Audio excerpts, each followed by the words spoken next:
తమ హక్కుల సాధన కోసం ఓసీ జేఏసీ ఉద్యమ కార్యాచరణ ప్రకటించింది.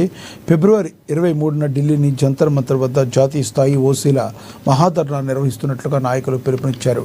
హైదరాబాద్ బషీరాబాద్ ప్రెస్ క్లబ్లో జరిగిన రాష్ట్ర స్థాయి సమావేశంలో ఈ మేరకు నిర్ణయం తీసుకున్నారు.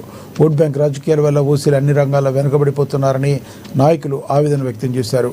ఈడబ్ల్యూఎస్ రిజర్వేషన్లపై జరుగుతున్న కుట్రను సహించబోమని 10% రిజర్వేషన్లు పటిష్టంగా అమలు చేసేందుకు ప్రత్యేక జాతీయ కమిషన్ ఏర్పాటు చేయాలని వారు డిమాండ్ చేశారు.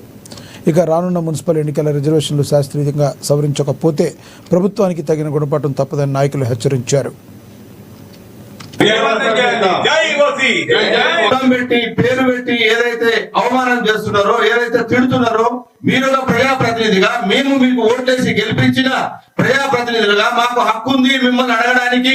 మీరు ఎందుకు అలాంటి వాళ్ళను ప్రోత్సహిస్తున్నారు?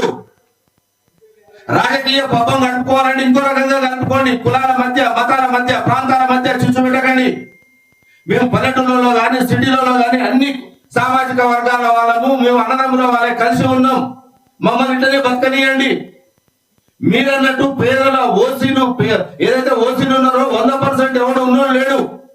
ఉన్నది కేవలం ఒక 10%, 5% ఉండొచ్చు. మిగతా వాళ్ళు మీరే చూడండి. మీ కారు డ్రైవరే కానివ్వండి, మీ అపార్ట్మెంట్ వాచ్మెనే కానివ్వండి, మీరు తాగే బార్లలో బలం దుడ్చడం కానీ, మీరు తాగే వైన్స్లలో కానీ, షాపింగ్